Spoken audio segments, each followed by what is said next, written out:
بسم الله الرحمن الرحيم بسم الله الرحمن الرحيم السلام عليكم ورحمة الله وبركاته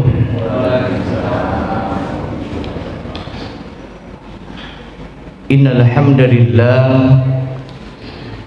نحمده ونستعينه ونستغفره ونعوذ بالله من شرور أنفسنا وسيئات أعمالنا من يهد الله فلا مضل له ومن يضلل فلا هادي له أشهد أن لا إله إلا الله وحده لا شريك له وأشهد أن محمدا عبده ورسوله لا نبي بعده اللهم صل وسلم وزد وبارك على رسولنا ونبينا محمد وعلى آله وأصحابه ومن تبعهم بإحسان إلى يوم الدين أما بعد.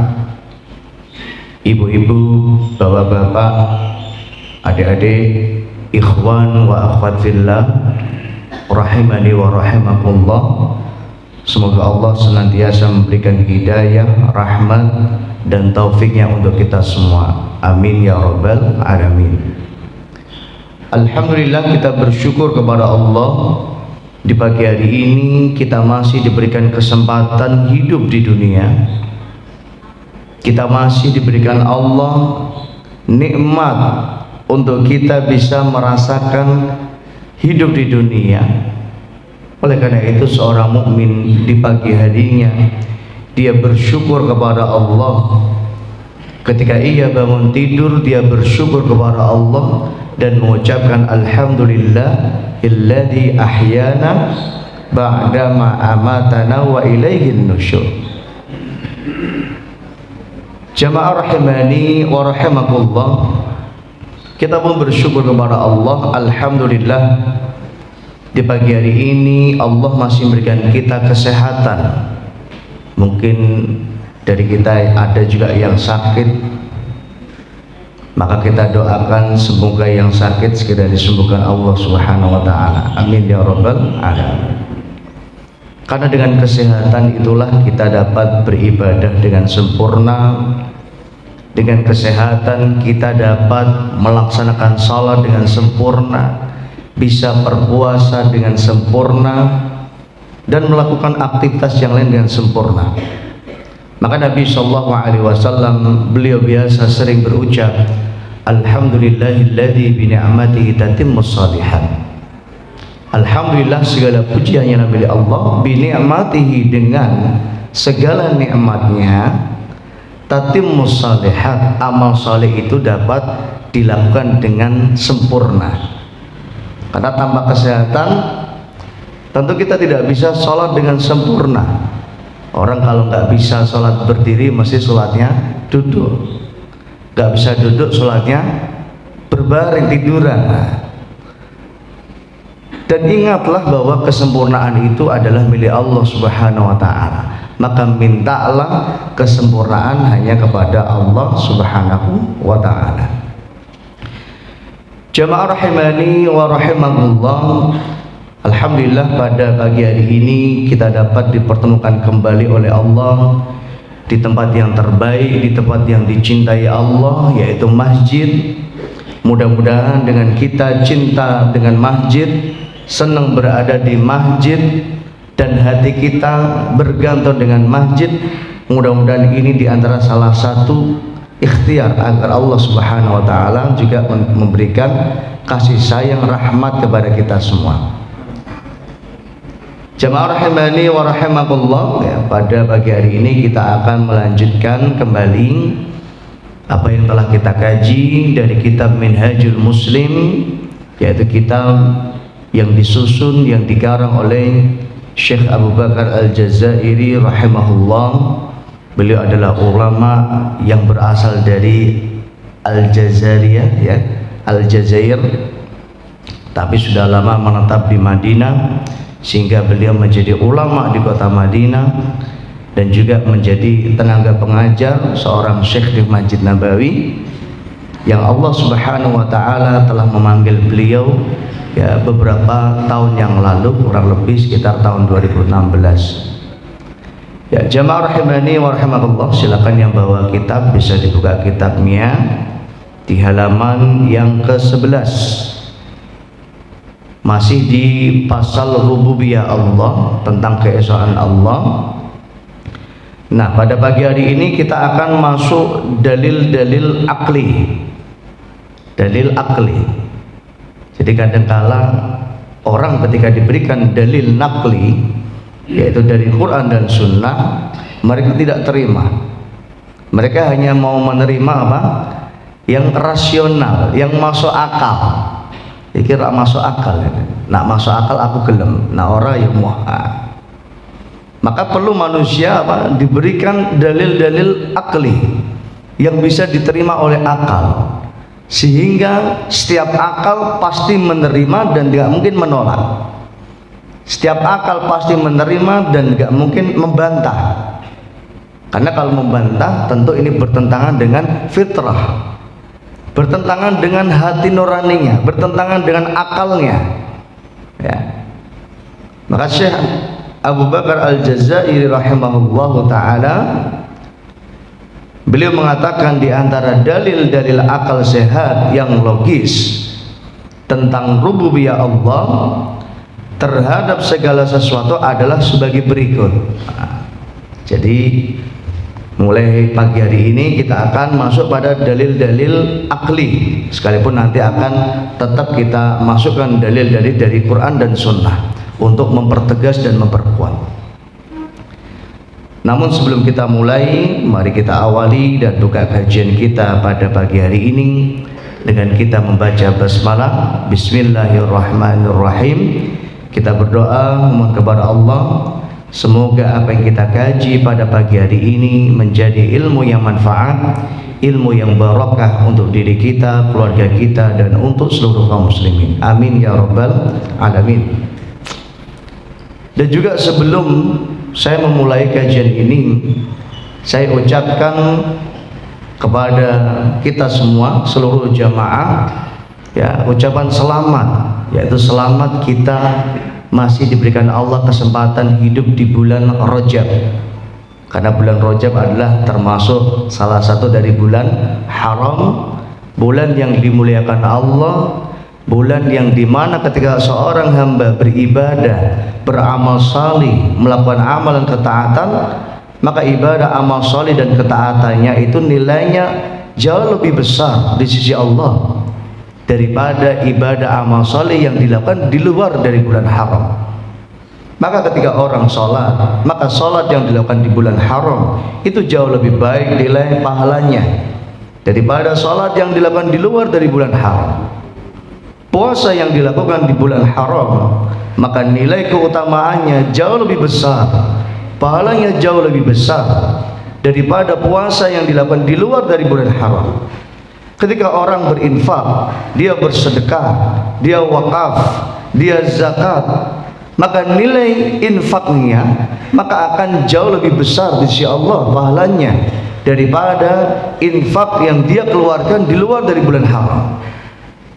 Maka penentuan pengeluaran zakat pun tidak harus di bulan Syawal. Namun kadang-kala orang Indonesia sudah biasa mengeluarkan zakat malnya di bulan Syawal. Karena tolak ukur patokan mengeluarkan zakat itu bukan bulan, tapi dua. Yang pertama adalah mencapai nisab, yang kedua adalah harta tersebut mengendap bertahan selama 1 tahun, yaitu haul. Ketika di bulan Rajab, di saat bulan Rajab ini harta kita sudah mencapai nisab, ditunggu sampai tahun depan bulan Rajab. Ketika tahun depan bulan Rajab harta kita masih di dalam nisabnya, maka disitulah kita mengeluarkan zakatnya di bulan Rajab. Sama ketika mungkin zakat harta kita mencapai nisab di bulan Muharram, maka ditunggu sampai tahun depan 1 tahun, masih nggak ada nggak hartanya ini, mengendap dan mencapai nisab enggak? Kalau mencapai nisab, maka di bulan Muharram tahun depannya dia baru mengeluarkan zakat. Nah, ini adalah penerapan dalam pengeluaran zakat. Artinya tidak harus di bulan Syawal. Setiap orang zakatnya berbeda-beda. Mungkin dia bisa mengeluarkan zakatnya di bulan Syawal, atau mungkin dia mengeluarkan zakatnya di bulan Ramadan, atau bulan Dzulqa'dah, atau di bulan Sya'ban dan lain sebagainya. Maka termasuk ibadah amal salih yang kita lakukan di bulan Rajab ini nilainya jauh lebih besar di sisi Allah daripada dilakukan di luar dari bulan haram. Sebaliknya begitu juga perbuatan dosa, maksiat, ya, kezaliman, menzalimi orang lain, menyakiti orang lain dan lain sebagainya, maka dosanya jauh lebih besar di sisi Allah daripada kezaliman, kemaksiatan yang dilakukan di luar bulan haram. Maka mukmin yang cerdas adalah dia yang memaksimalkan waktunya ketika Allah memberikan kepadanya kesempatan hidup di bulan Rajab, maka ia manfaatkan bulan ini dengan sebaik-baiknya, berbaik ibadah amal saleh.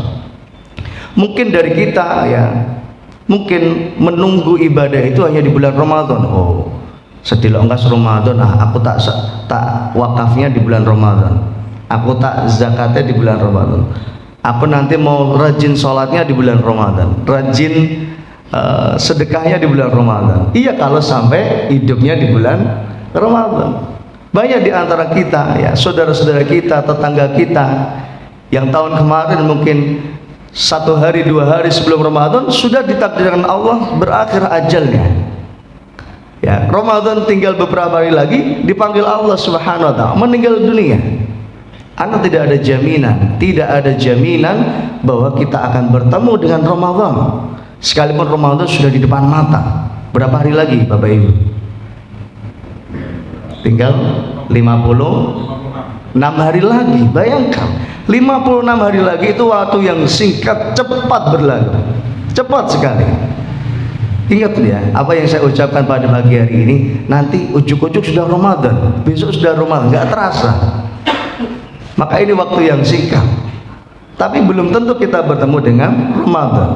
Nah, saking sayangnya Allah dengan hambanya, di antara bentuk rahmat Allah, sayangnya Allah dengan rahmatnya, dengan hambanya, sebelum kita masuk di bulan Ramadan, Allah sudah masukkan kita di bulan haram. Sehingga orang yang tidak dapat kesempatan ibadah di bulan Ramadan, maka dia bisa memaksimalkan waktunya di bulan haram, yaitu bulan Rajab, yang 2 bulan sebelum bulan Ramadan. Setelah bulan Rajab bulan Sya'ban, setelah Sya'ban baru bulan Ramadan. Maka mari kita maksimalkan waktu kita untuk memperbanyak salat sunnah, memperbanyak puasa sunnah, memperbanyak ibadah yang lain, amal soleh, zakat, infak, sedekah dan wakaf lain sebagainya. Ya, jamaah rahimani wa rahimakumullah, kita masuk pada dalil akli yang pertama, ya, halaman 11. Di sini Syekh Abu Bakar Al-Jazairi rahimahullah, beliau mengatakan keesaan Allah di dalam menciptakan segala sesuatu. Jadi keesaan Allah, apa artinya esa? Kemarin esa artinya tunggal. Allah hanya satu-satunya ya yang menciptakan segala sesuatu. Allahu khaliqu kulla syai'. Allah yang menciptakan segala sesuatu. Merupakan hal yang sudah dimaklumi bersama oleh segenap umat manusia bahwa tidak ada yang mampu melakukan penciptaan itu dan tidak pernah diklaim oleh seorang pun selain Allah. Jadi Tuhan-Tuhan yang disembah manusia di muka bumi ini, tidak ada satupun dari mereka yang mengklaim, yang mengatakan bahwa mereka menciptakan apa yang diciptakan Allah Subhanahu wa taala. Karena hanya Allah lah yang mengklaim, Allah lah yang menciptakan segala sesuatu.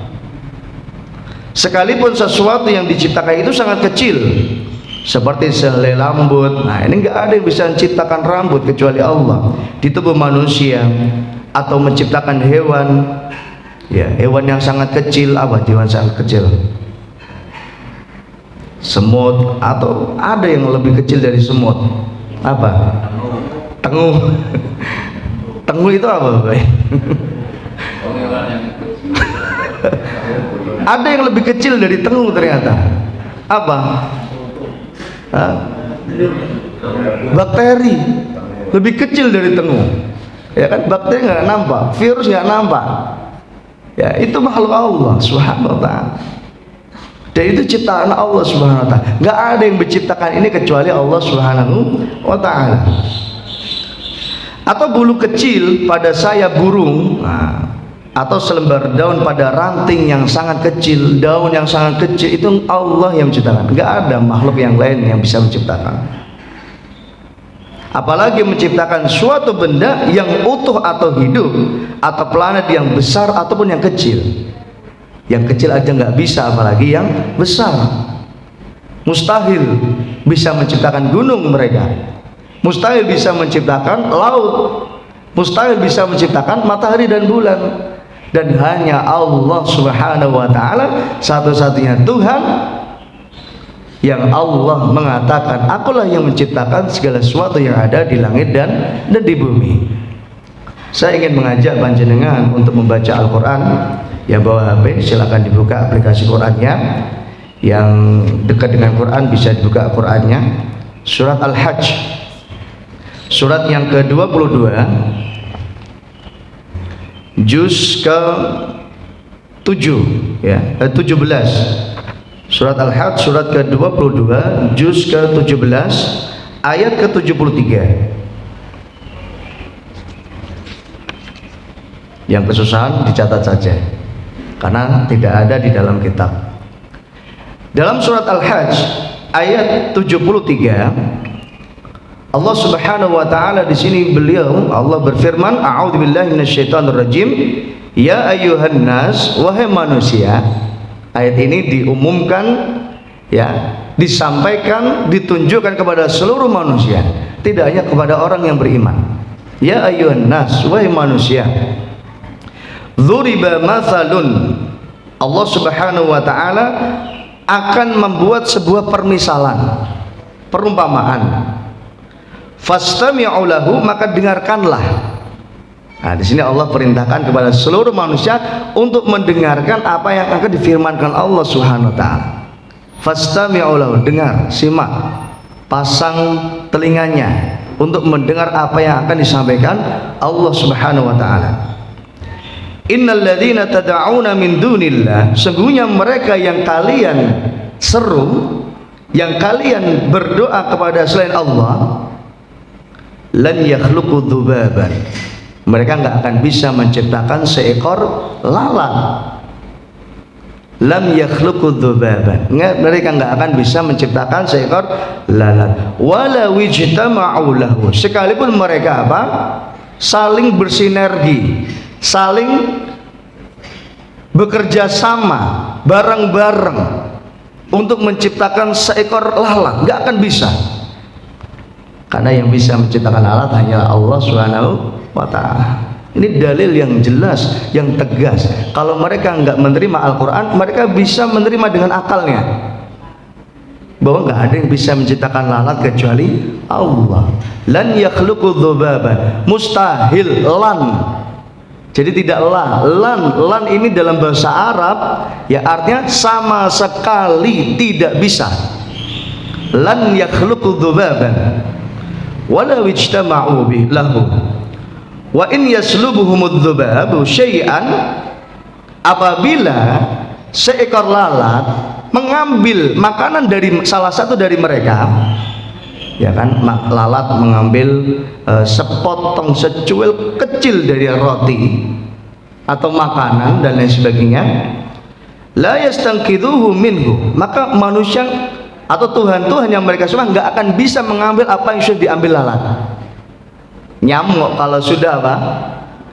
Menghisap darah, itu manusia nggak akan bisa, ya, kecuali apa? Nyamuknya harus diceplek, harus dimatikan dan lain sebagainya.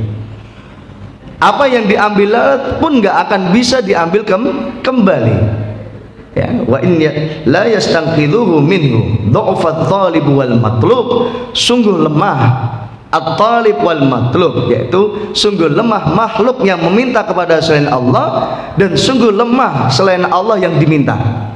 Artinya sungguh lemah Tuhan selain Allah Subhanahu wa taala. Ketika menjelaskan tentang ayat ini, saya teringat dengan kisah yang pernah saya sampaikan, apa yang terjadi di zaman Nabi Ibrahim alaihissalatu wassalam, yang beliau mengajak kepada umatnya untuk berpikir cerdas, ya, menggunakan akalnya, karena mereka tidak terima ketika diberikan dalil. Maka Nabi Ibrahim alaihissalatu wassalam mengajak umatnya untuk berpikir. Ketika suatu saat Nabi Ibrahim menghancurkan seluruh patung-patung yang kecil dan membiarkan satu patung yang besar, maka mereka sudah yakin ini mesti kerjaannya Ibrahim. Maka dipanggil Nabi Ibrahim, ditanya, apakah kau yang menghancurkan patung-patung ini? Apa jawaban Nabi Ibrahim? Tanya saja dengan patung yang besar, karena di situ ada kapak yang ada di pundaknya, patung yang besar. Tanya yang patung yang besar ini, apakah patung yang besar ini tahu siapa yang menghancurkan patung-patung yang kecil? Dha'fat talib wal matlub, sungguh lemah yang diminta selain Allah Subhanahu wa taala. Patung ini nggak bisa bicara, nggak bisa nolong, nggak bisa mencelakai, dia hanya diam, nggak bisa memberikan manfaat, nggak bisa memberikan mudarat. Kenapa disembah? Umar bin Khattab radhiyallahu taala anhu, kadangkala beliau menangis, kadangkala beliau tertawa. Beliau ingat dengan apa yang dilakukan di zaman jahiliyah. Suatu saat beliau pernah membuat adonan untuk buat roti, ya. Kemudian dibentuk patung. Oh, ternyata ini kok bagus ini. Kemudian nggak dimakan oleh Umar, tapi disembah oleh Umar bin Khattab radhiyallahu taala anhu. Ketika Umar lapar, rotinya dimakan. Allahu Akbar. Maka di sini, ya, Umar bin Khattab ketawa. Oh, betapa bodohnya saya dulu itu. Jadi Tuhan, ya, yang saya ciptakan sendiri, saya bentuk sendiri, saya makan sendiri. Kemudian Umar nangis juga, mengingatkan betapa jahilnya dirinya, betapa dia pernah berbuat syirik, meminta kepada selain Allah Subhanahu wa taala. Dha'fat talib wal matlub, sungguh lemah yang diminta kepada selain Allah Subhanahu wa taala. Nah, ini ayat yang tegas. Kalau orang tidak mau menerima Al-Qur'an, maka sampaikan dengan dalil akli, dengan dalil akal. Ketika akal mereka tidak mau menerima, maka tentu ini sudah keluar dari fitrah. Maka akal yang bersih, akal yang baik, mereka akan mengakui bahwa semua ini adalah yang menciptakan Allah Subhanahu wa taala. Allah pun menegaskan kekuasaannya, keesaannya yang mutlak di dalam penciptaan. Dalam surat Al-A'raf, ya, ayat 54, Allah berfirman, a'udzubillahi minasyaitonirrajim, ala lahul khalqu wal amru. Ingatlah, yang menciptakan dan memerintah hanyalah Allah Subhanahu wa taala. Jadi yang punya hak prerogatif untuk memerintah itu hanyalah Allah Subhanahu wa taala. Bahkan Rasulullah sallallahu alaihi wasallam, Rasulullah tidak akan berani menyampaikan sebuah syariat kecuali apa yang diperintahkan Allah Subhanahu wa taala. Ya, wa may yantiqu 'anil hawa in huwa illa wahyu yuha. Apa yang diucapkan Rasulullah tidak datang dari hawa nafsu beliau. In huwa illa wahyu yuha, melainkan wahyu yang telah ditetapkan oleh Allah Subhanahu wa taala, disampaikan oleh malaikat Jibril alaihi salatu wassalam. Dan banyak riwayat, banyak kisah ketika sahabat bertanya kepada Nabi sallallahu alaihi wasallam dan Nabi tidak langsung menjawab. Nabi tunggu beberapa jam, Nabi tunggu beberapa saat, Nabi tunggu bahkan beberapa hari, baru kalau sudah ada dapat jawaban dari Allah, datang malaikat, baru dijawab oleh Nabi sallallahu alaihi wasallam. Ala lahul khalqu wal amr, karena yang menciptakan hanya Allah, dan juga yang punya hak prerogatif, kekuasaan penuh untuk memerintah makhluknya hanyalah Allah Subhanahu wa taala. Bahkan ketika perintah manusia bertentangan dengan perintah Allah, maka tidak boleh ditaati. Sebagaimana sabda Nabi sallallahu alaihi wasallam, la ta'ata li makhluqin fi ma'siyatil khaliq. Tidak boleh taat kepada makhluk untuk bermaksiat kepada Allah Subhanahu wa taala. Sekalipun itu yang memerintah orang yang berkuasa atas diri kita. Mungkin bapak kita, ibu kita, atau bos kita, atau manajer kita, atau direktur kita, atasan kita. Kita hanya karyawan misal. Kita diperintahkan ini dan lain sebagainya. Kalau perintah itu bertentangan dengan syariat Islam, bertentangan dengan Allah Subhanahu wa taala, maka hukumnya haram untuk ditaati. La ta'ata li makhluqin fi ma'siyatil khaliq. Tidak boleh taat kepada makhluk untuk melakukan maksiat, perbuatan berdosa. Karena bukan besar kecilnya dosa yang kita lakukan, tapi kepada siapa kita sedang berbuat dosa. Jadi dosa itu bukan besar kecilnya dosa yang kita lakukan. Oh, ini dosanya cilik ora apa-apa lah, sekali-kali misal gitu. Bukan, nggak boleh ya. Jadi bukan besar kecilnya dosa yang kita lakukan, tapi kepada siapa kita bermaksiat. Kita bermaksiat kepada Allah Subhanahu wa ta'ala. Maka nggak pantas orang yang dikasih mata yang sehat, dia pakai matanya untuk maksiat kepada Allah. Allah dikasih telinga yang sehat, ia gunakan telinganya untuk maksiat pada Allah. Orang dikasih lisan, lidah yang sehat, dia gunakan lidahnya untuk bermaksiat kepada Allah. Orang dikasih tangan yang sehat, digunakan tangannya untuk maksiat, untuk melakukan perbuatan dosa. Nggak pantas. Dikasih kaki yang sehat, dipakai untuk maksiat kepada Allah Subhanahu. Nggak pantas.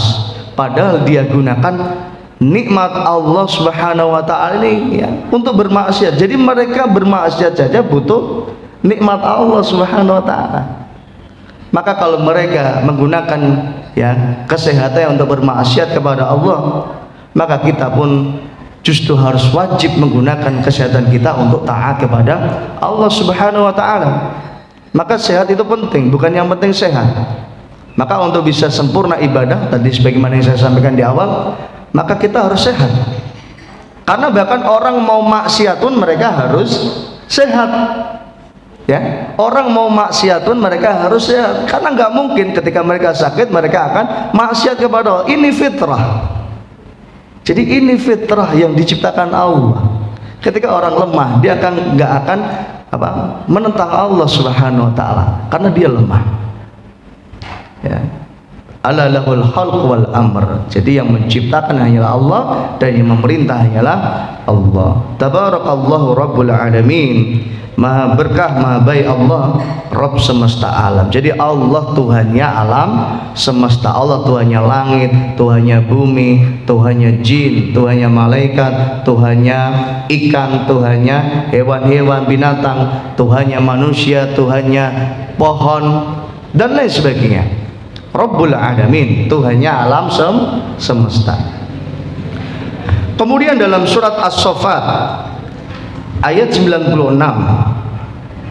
Allah berfirman, a'udzubillahi minasyaitonirrajim, wallahu khalaqakum wa ma ta'malun. Allah yang menciptakan kalian, wa ma ta'malun, dan juga menciptakan apa yang kalian lakukan. Ya. Jadi apa yang kita lakukan ini semuanya juga merupakan penciptaan Allah Subhanahu wa ta'ala. Ada yang baik, ada yang jahat, ya. Dan Allah Subhanahu wa ta'ala perintahkan kita untuk memilih yang baik, tinggalkan yang tidak baik, ya, memilih yang diperintahkan Allah dan tinggalkan apa yang dilarang Allah Subhanahu wa ta'ala. Dan ini adalah penciptaan Allah Subhanahu wa ta'ala. Kemudian Allah juga memuji dirinya atas keesaannya di dalam menciptakan, seraya berfirman dalam surat Al-An'am ayat 1, alhamdulillahilladzi khalaqas samawati wal ard. Segala puji hanyalah milik Allah, alladzi khalaqas samawati wal ard, di mana Allah lah satu-satunya yang menciptakan langit-langit dan bumi. Wa ja'ala adh-dhulumati wan-nur, dan Allah mengadakan atau menjadikan langit itu menjadi gelap dan langit itu menjadi terang. Itu Allah Subhanahu wa ta'ala, nggak akan bisa manusia. Sekalipun siang hari, kalau Allah takdirkan gelap maka gelap, yaitu dengan mendung misal. Kayaknya dia mau panas jinggrang, panasnya pol, kok ujuk-ujuk peteng. Nah, ini kekuasaan Allah, keesaan Allah, dan yang bisa melakukan ini hanyalah Allah Subhanahu wa ta'ala. Kemudian dalam surat Ar-Rum ayat 27, Allah Subhanahu wa ta'ala juga berfirman, "Walladzi yabda'ul khalqa tsumma yu'iduh." Dialah Allah alladzi yabda'ul khalqa tsumma yu'iduh. Allah yang menciptakan manusia dari permulaan. Dari berawal dari sperma, kemudian menjadi apa? Gumpalan darah. Dari gumpalan darah Allah jadikan daging, ada tulangnya, kemudian dibentuk rupanya, kemudian bayi apa? 5 bulan, 6 bulan, sesuai dengan penciptaan Allah, berangsur-angsur, semua ada prosesnya. Dari yang sebelumnya nggak ada menjadi ada. Ini kekuasaan Allah Subhanahu wa ta'ala. Dan gak ada manusia, ya, Tuhan selain Allah yang menciptakan seperti ini. Maka harusnya dokter itu harusnya semuanya muslim. Kenapa? Karena dia melihat kekuasaan Allah, keesaan Allah, kemahakuasanya Allah Subhanahu wa ta'ala dalam penciptaan manusia. Sekarang sudah ditemukan ilmu, ya, ada USG, bisa dilihat, ya. Bahkan bayi apa yang masih kecil, ukuran masih kecil, baru sekacang atau sebiji, biji kacang hijau, misal itu sudah bisa diukur. Oh, ini sudah ada janinnya. Allahu Akbar. Tidak harus perutnya gede baru ada bayinya. Bahkan usia kehamilan, ya, telat seminggu, telat 2 minggu sudah diketahui di sini ada bakal janin. Allahu Akbar. Yabda'ul khalq, Allah yang mengawali penciptaan. Tsumma yu'idu, dan juga kemudian Allah yang mengembalikan atau menghidupkan kembali manusia setelah hidup. Kemudian kalau datang ajal apa? Datang ajal dimatikan Allah. Nanti di hari kiamat, di akhirat dihidupkan kembali oleh Allah. Sangat mudah bagi Allah. Dan ini nggak akan bisa manusia. Jadi Allah yang menghidupkan, juga yang mematikan, dan Allah lah yang menghidupkan kembali. Allah lah yang menghidupkan kembali. Wa huwa ahwanu alaihi, dan ini adalah hal yang sangat mudah, lebih mudah bagi Allah Subhanahu wa ta'ala. Walahul matsalul a'la, dan baginya matsalul a'la, sifat-sifat yang maha tinggi, fis samawati wal ardi, langit dan di bumi. Wa huwal azizul hakim, dialah Allah yang maha aziz, yang maha kuat. Allah yang maha kuat. Manusia lemah, makhluk itu lemah, maka sombong orang yang merasa kuat, yang merasa hebat. Sombong orang yang merasa pintar. Karena Allah yang maha kuat, yang maha alim, hanyalah Allah Subhanahu wa ta'ala. Saya sering menyampaikan, di dunia ini tidak ada orang yang kaya, karena yang maha kaya adalah Allah. Yang ada adalah mereka yang merasa kaya atau dianggap kaya. Di dunia ini nggak ada orang yang kuat. Yang ada adalah yang merasa kuat dan dianggap kuat. Karena yang maha kuat hanyalah Allah Subhanahu wa ta'ala. Wa huwal azizul hakim. Dialah Allah yang maha aziz, yang maha perkasa, yang maha kuat, hakim, yang maha bijaksana. Maka bagaimana akal bisa menerima seorang meminta perlindungan kepada yang lemah, sedangkan dia diciptakan Allah, dia punya Allah yang maha kuat? Bagaimana bisa masuk akal orang meminta pertolongan kepada yang lemah? Ya kan, dulu di Solo ada kebo apa? Kebo Selamat misal gitu. Ya kan? Ini lemah. Allah yang aziz, Allah yang maha kuat. Minta tolong kepada jin, kepada setan, mereka lemah. Allah yang aziz, Allah yang kuat. Minta tolong kepada dukun, ya, spiritual. Nah, Ki Jogobodo sekarang sudah nggak punya kekuatan, dia udah tobat atau masih tobat ya. Nah, seperti itu. Dha'ufa talib wal matlub, lemah, karena yang Maha Aziz, yang Maha Kuat adalah Allah Subhanahu wa taala. Gak akan bisa makhluk itu. Allah yang punya kekuatan, Allah yang punya kemampuan untuk melakukan segala sesuatu. Ya. Wa huwal azizul hakim, dialah Allah yang Maha Aziz, yang Maha Kuat, Hakim yang Maha bijaksana, yang Maha adil. Alaihissallahu bi ahkamil hakimin. Allah hakim yang paling adil. Maka manusia yang ada di dunia, seorang hakim yang ada di dunia, mereka harusnya bisa menegakkan hukum-hukum Allah Subhanahu wa taala, karena mereka adalah khalifatullah, wakilnya Allah untuk menegakkan keadilan di muka bumi.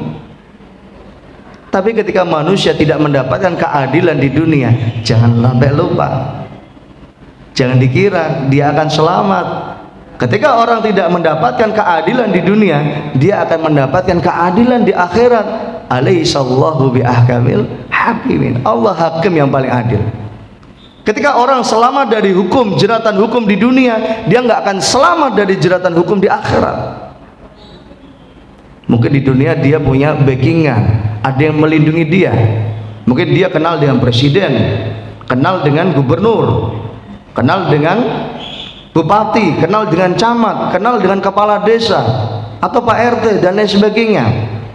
Mungkin mereka semua bisa melindungi dia di dunia, sehingga dia selamat dari jeratan hukum. Tapi ingatlah, selamanya orang tidak akan selamat dari jeratan hukum yang telah ditetapkan Allah Subhanahu wa taala. Kalau orang berbuat zalim, mesti kezaliman itu ada balasannya. Ada hal yang harus dia pertanggungjawabkan. Kalau dia tidak mempertanggungjawabkan di dunia, dia akan mempertanggungjawabkan di akhirat. Maka di antara yang ditegaskan Allah tentang di bulan haram apa? Fala tadzlimu fihinna anfusakum. Janganlah kalian sekali-kali berbuat zalim. Mungkin saya pernah menyampaikan, ya, zalim itu dibagi menjadi 3. Pertama, zalim kepada Allah. Kedua, zalim kepada manusia. Yang ketiga, zalim kepada makhluk Allah selain manusia. Zalim kepada Allah adalah syirik. Inna syirka la zulmun azim. Sesungguhnya perbuatan syirik adalah kezaliman yang amat besar. Karena yang kita zalimi bukan manusia, tapi Allah yang menciptakan kita. Maka perbuatan syirik adalah kezaliman. Ini zalim yang pertama. Dan zalim yang pertama ini tidak akan diampuni Allah kalau orang enggak tobat kepada Allah Subhanahu wa taala. Kemudian zalim yang kedua adalah zalim kepada manusia. Yang berbuat zalim, melukai hati, ya, menyakiti orang lain. Maka Nabi sallallahu alaihi wasallam suatu saat pernah bertanya kepada sahabat, "Atadruna mal muflis?" Wahai sahabat, tahu enggak kamu orang yang bangkrut di hari kiamat? Kata para sahabat, orang yang bangkrut dari kiamat adalah mereka yang nggak punya harta kekayaan, yang nggak bisa dibawa ke akhirat. Kata Nabi sallallahu alaihi wasallam, enggak, bukan itu. Orang yang bangkrut di hari kiamat adalah orang yang nanti di hari kiamat membawa segudang pahala sholatnya. Dia rajin sholat di dunia, membawa segudang prestasi pahala puasa, pahala zakat, pahala infak, wakaf, wakafnya miliaran, triliunan. Tapi di sisi yang lain, akhadha mala hadza, dia ngambil duitnya orang lain, dia korupsi, dia mengambil haknya orang lain. Wa dharaba hadza, dia mukul orang lain, dia menzalimi orang lain. Wa syatama hadza, dia pernah menghina orang lain, menzalimi orang lain, melukati orang lain. Maka kelak kondisinya di hari kiamat adalah dia bagikan pahalanya kepada orang yang pernah dia zalimi. Sebanyak orang yang dia zalimi, sebanyak itu pula lah pahala yang akan dibagi-bagikan kepada orang yang pernah dizalimi di dunia. Itu hukum di akhirat. Sampai Nabi Shallallahu Alaihi Wasallam bersabda, hatta idza faniyat, sampai kalau nggak tersisa pahalanya, saking apa? Jahatnya dia, saking banyak orang yang dirugikan, saking banyak orang yang terzalimi, hatta idza faniyat, habis itu tadi pahala salat, pahala puasa, pahala wakaf, infak dan semuanya habis karena zalim. Maka apa yang terjadi kalau sudah habis? Maka diambil dosa-dosa orang yang pernah dia zalimi, diberikan kepada orang yang pernah berbuat zalim, sehingga apa? Nggak dapat pahala tapi justru dapat dosa. Istilahnya orang bukan untung tapi buntung. Orang untung tapi buntung, rugi, bangkrut di hari kiamat. Harusnya masuk surga, tapi karena kezaliman yang pernah dia lakukan di dunia, maka dia nggak selamat, bahkan nggak ada kesempatan untuk masuk surga, tapi masuk neraka. Na'udzubillah. Contoh kezaliman yang mungkin ya sebagian orang menganggap hal yang remeh, hal yang biasa adalah dengan membakar sampah. Dengan membakar sampah, obong-obong. Ini zalim. Yang dirugikan siapa? Yang dirugikan tetangga, yang dirugikan kelestarian alam. Ini mencemari lingkungan, ya enggak? Mungkin ada sebagian dari kita yang nyuci baju dari pagi, dicuci itu baju sampai bersih, sehingga ketika siang dijemur, harapannya nanti sore kering, bisa dientas, bisa diambil. Ternyata ketika ngentas baju mampu sangit. Kira-kira jengkel enggak? Merasa terzalimi enggak? Ibu-ibu merasa pernah ini zalim tanpa orang merasa bahwa ini ada perbuatan zalim. Sebagian orang merasa ini adalah hal yang biasa, padahal merugikan orang lain. Apalagi kalau lihat dari pencemaran lingkungan, ini sangat zalim. Contoh lain, orang biasanya ini yang rumahnya dekat-dekat sungai, ya kan? Buang air besar di sungai, pipis di sungai, zalim enggak? Zalim. Ataupun kalau enggak buang air besar di sungai, ya dia punya kamar mandi, ya kloset, toilet. Nah, muaranya, pembuangannya dibuang di sungai, sama saja. Maka sebelum BAB harus punya sapi tank.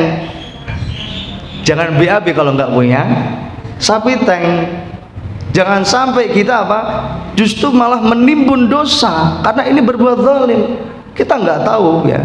Di sana banyak orang yang memanfaatkan air dari sungai ini, dipakai untuk mandi, dipakai untuk minum, dipakai untuk masak.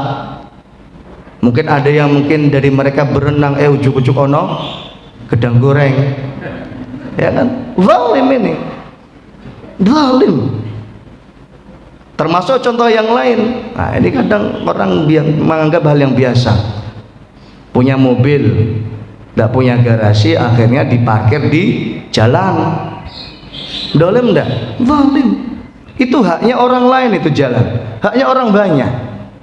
Maka sebelum beli mobil, bikin garasi, siapkan garasinya dulu, baru beli mobil. Jangan dibalik.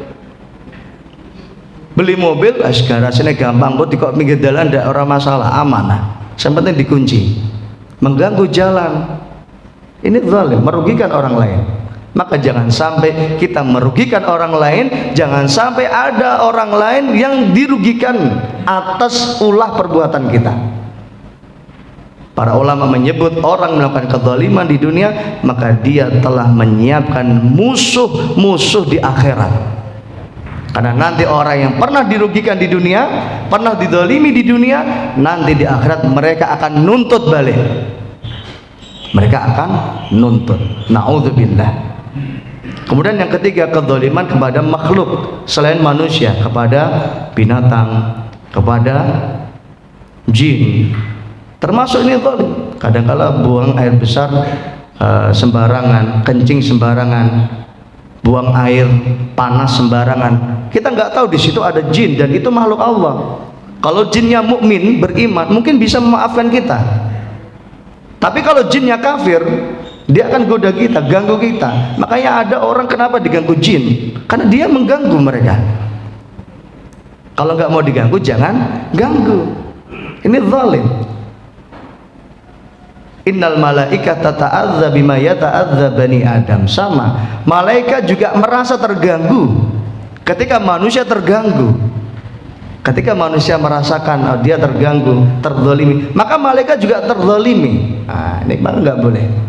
Ya, ya jamaah rahimani wa rahimakumullah. Wa huwal azizul hakim, Allah yang maha bijaksana.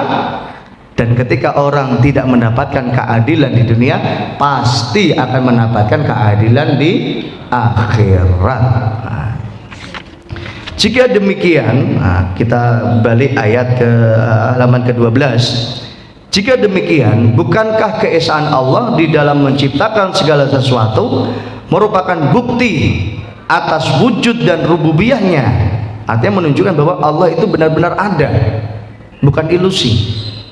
Ya, Allah benar-benar ada, benar. Wahai Rabb kami menjadi saksi atas semuanya itu. Kapan?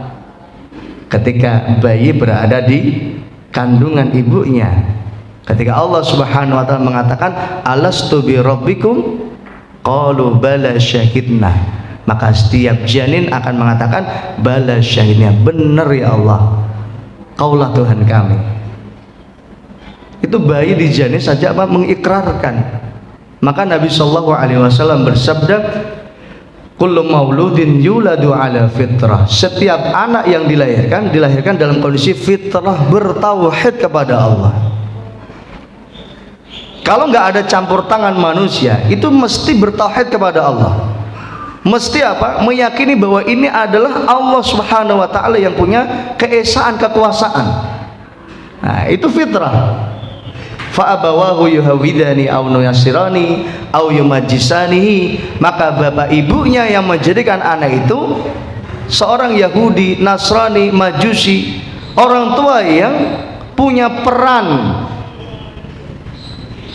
dalam membentuk karakter, kepribadi, akhlak anaknya. Maka orang tua ini tanggung jawabnya benar, tanggung jawabnya berat.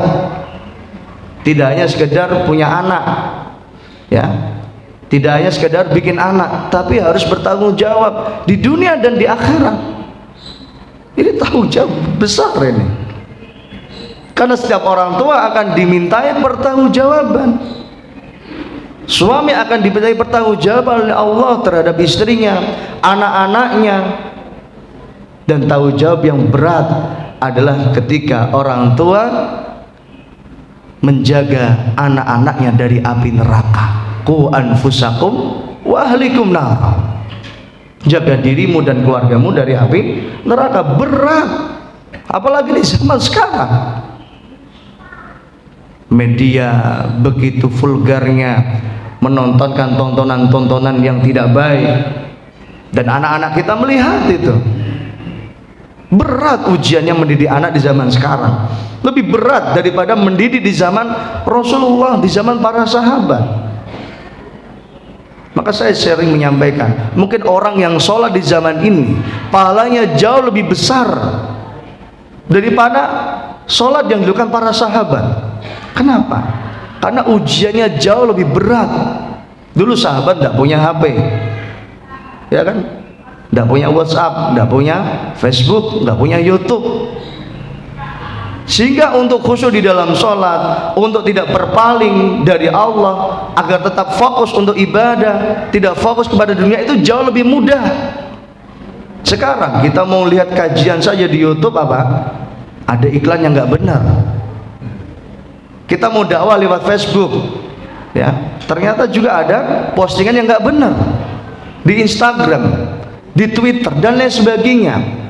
Pintu-pintu kemaksiatan terbuka lebar, bahkan keluar rumah melihat maksiat. Ini jauh lebih berat di zaman sekarang. Maka puasa juga pahalanya jauh lebih besar karena ujiannya jauh lebih berat. Dulu para sahabat mudah untuk menundukkan pandangan mata, karena memang nggak mudah untuk maksiat. Sekarang gampang banget orang mau maksiat, dengan HP dia bisa maksiat. Keluar rumah dia bisa maksiat. Kalau enggak maksiatnya dengan mata, maksiatnya dengan hati dan lain sebagainya. Astagfirullah. Saya sering menyampaikan bahwa kota internet kita itu ada hisabnya. Jadi HP yang kita pegang ini ada hisabnya, ada pertanggungjawabannya. Nanti akan ditanya Allah, HP ini kamu gunakan untuk apa? Kalau nggak siap tanggung jawab, nggak usah punya HP mending. Berat. Punya kota internet itu berat, tanggung jawabnya berat. Panjenengan punya internet berapa giga kotanya? 10 giga. Yang untuk dengerin kajian berapa giga? Yang untuk seneng-seneng atau hal yang nggak ada manfaatnya berapa giga? Atau bahkan naudzubillah, yang untuk maksiat berapa giga? Ini ada hisabnya Bapak Ibu. Jangan dikira hanya duit yang ada hisabnya. Setiap yang kita lakukan ada hisabnya. Wal asri innal insana lafi khusrin. Manusia itu rugi nanti di akhirat. Kalau dia nggak bisa manfaatkan waktunya, dia rugi di akhirat. Illal ladzina amanu wa amilus sholihat wa tawassaw bil haqqi wa tawassaw bis sabr. Orang nggak akan rugi kalau dia melakukan 3 hal dalam ayat ini. Satu apa? Amanu, dia manfaatkan hidupnya, waktunya, sisa umurnya untuk beriman kepada Allah, untuk taat kepada Allah, untuk ibadah kepada Allah. Nah, kira-kira kita kemarin ya, dari bangun tidur sampai tadi malam kita tidur, kita kira hidup kita banyak untuk ibadah atau untuk selainnya? 24 jam yang kemarin Allah kasih kepada kita lebih banyak untuk urusan dunia atau akhirat? Lebih banyak untuk taat kepada Allah atau maksiat? Na'udzubillah. Nah, di sini kita muhasabah. Maka rugi illal ladzina amanu, kecuali orang yang mengisi hari-harinya, waktunya untuk beriman kepada Allah, untuk taat kepada Allah. Wa amilus sholihat, yang kedua, untuk beramal soleh. Wa tawassaw bil haqqi wa tawassaw bis sabr, untuk dakwah. Jadi tawassaw bil haqqi wa tawassaw bis sabr ini artinya dakwah, berwasiat, mengajak manusia kepada yang benar, menyampaikan kebenaran. Ini apa? Dakwah. Wa tawassaw bil haqqi wa tawassaw bis sabr, as-sabr, mengajak manusia untuk sabar. Ini adalah dakwah. Karena Allah tahu manusia banyak yang nggak sabar, dikasih miskin nggak sabar, akhirnya apa? Nyolong, nyuri, korupsi. Nggak sabar, dia nggak sabar dengan kemiskinan, nggak sabar dengan kondisinya. Akhirnya apa? Melanggar perintah Allah Subhanahu, melanggar larangan Allah, dilakukan apa yang dilarang Allah. Maka amanu wa amilus sholihat wa tawassaw bil haqqi wa tawassaw sabr. Ayo kita gunakan hari-hari kita, kesempatan hidup kita, terutama di bulan Rajab, bulan haram yang dimuliakan Allah ini, untuk kita memperbanyak iman kepada Allah, banyak ibadah. Wa amilus sholihat, memperbanyak amal soleh. Jangan biarkan amal soleh itu diambil orang lain. Kalau orang lain melakukan, jangan sampai kita ketinggalan. Dan yang terakhir adalah dakwah, dan pahalanya besar. Dakwah itu nggak harus jadi ustaz. Orang mengajak, berdakwah itu nggak harus jadi kiai. Orang berbagi ilmu itu nggak harus jadi dosen. Setiap kita bisa berdakwah, setiap kita bisa berbagi ilmu sesuai dengan apa yang kita miliki. Setiap kita punya kapasitas ilmu yang berbeda-beda, dan itu bagian dari dakwah. Minimal kita berdakwah dengan istri kita, dengan anak-anak kita, orang tua kita, saudara-saudara kita, mas kita, mbak kita, adik kita, kepada tetangga kita, sedulur-sedulur, itu minimal. Allahu Akbar. Pahala besar si Allah Subhanahu wa taala. Nabi sallallahu alaihi wasallam bersabda, "Man dalla ala khairin falahu misru ajri fa'ilih." Siapa yang mengajak orang kepada kebaikan, maka dia dapatkan pahala yang semisal dengan orang yang mengerjakan. kita ngajak orang untuk berbuat baik, ngajak teman kita untuk berbuat baik, teman kita mau dan melaksanakan apa yang kita ajak tadi, kita dapat pahalanya. Utsman bin Affan masuk Islam itu dari tangan Abu Bakar As-Siddiq. Jadi lewat Abu Bakar As-Siddiq Utsman bin Affan masuk Islam. Artinya Abu Bakar menjadi wasilah masuk Islamnya Utsman bin Affan. Utsman bin Affan orang yang nggak dilakukan lagi, ahli sedekah, ahli wakaf, ahli zakat. Terbayang nggak betapa besarnya, banyaknya pahala dari Abu Bakar As-Siddiq. Setiap infak, wakaf yang dikeluarkan Utsman bin Affan, Abu Bakar dapat pahalanya.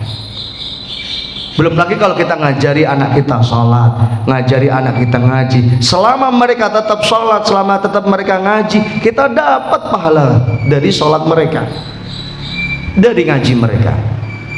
Kita ngajak anak kita untuk rajin sedekah, rajin beramal soleh. Selama anak soleh, anak-anak kita taat kepada Allah, dia beribadah, rajin beramal soleh, kita dapat pahala dari apa yang melakukan. Man dalla ala khairin falahu mislu ajri fa'ilih. Maka jangan sampai ilmu itu ada sampai di diri kita saja, tapi sampaikan.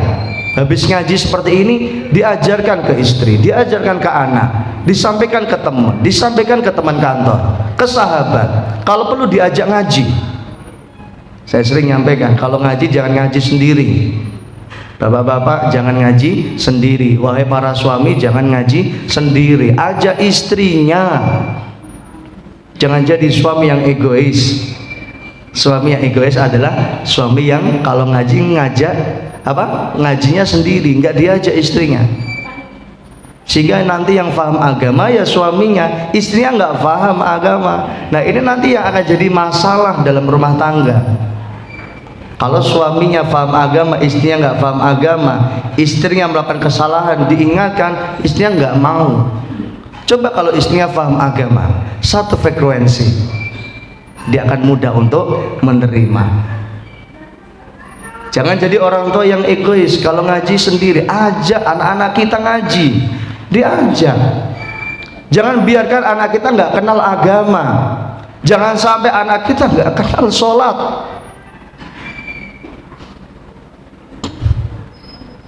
Jangan sampai anak kita nggak kenal Allah. Jangan sampai anak kita nggak kenal Islam, nggak kenal syariat Islam. Kita nggak pengen itu. Maka harapan besarnya orang tua apa? Punya anak yang soleh, punya anak yang solihah. Itu seneng orang tua. Dan hanya anak soleh yang akan doakan orang tuanya. Anak yang nggak soleh nggak bakal doakan orang tuanya. Maka kita kalau nggak punya anak soleh, ya udah rugi kita. Maka mumpung masih ada kesempatan untuk mendidik anak kita, ingatkan anak kita, diajak untuk taat kepada Allah, diajak untuk ngaji, diajak untuk sholat. Karena itu adalah investasi terbesar yang dimiliki setiap orang tua ketika ia memiliki anak yang saleh, yang solehah. Saya kira ini Bapak Ibu kajian kita pada pagi hari ini. Insya Allah kita lanjutkan pekan depan setiap Ahad pagi. Jangan lupa untuk tetap ngaji, tetap hadir bersama keluarga, bersama istri dan anak kita. Mudah-mudahan dengan cara inilah kita bisa mudah untuk mendidik mereka, mendidik anak kita, keluarga kita. Dan harapan besarnya ketika kita bersama-sama untuk beribadah kepada Allah, sama-sama taat kepada Allah, mudah-mudahan kita masih bisa tetap bersama dengan mereka hingga di surga Allah Subhanahu wa taala. Amin ya rabbal alamin. Allahumma anfa'na bima 'allamtana wa 'allimna ma yanfa'una wa zidna ilman. Allahumma inna nas'aluka ilman nafi'an wa rizqan thayyiban wa 'amalan mutaqabbalan. Rabbi ighfir lana wa li walidayna warhamhuma kama rabbayana shighara. Rabbi ighfir lana wa li ikhwanina alladhina sabaquna bil iman wa la taj'al fi qulubina ghillan lil ladzina amanu rabbana innaka ra'ufur rahim. Rabbana atina fid dunya hasanah wa fil akhirati hasanah wa qina adzabannar. Wa sallallahu ala nabiyyina Muhammad wa ala alihi wa sahbihi wasallam walhamdulillahi rabbil alamin. Yang benar datangnya dari Allah, yang salah datangnya dari syaitan dan dari jahil bodohnya saya. Jika ada pendapat yang benar dan saya yang salah, maka saya siap rujuk pada pendapat yang benar. Mari kita akhiri dengan doa kafaratul majlis. Subhanakallahumma wa bihamdika asyhadu an la ilaha illa anta astaghfiruka wa atubu ilaik. Assalamualaikum warahmatullahi wabarakatuh.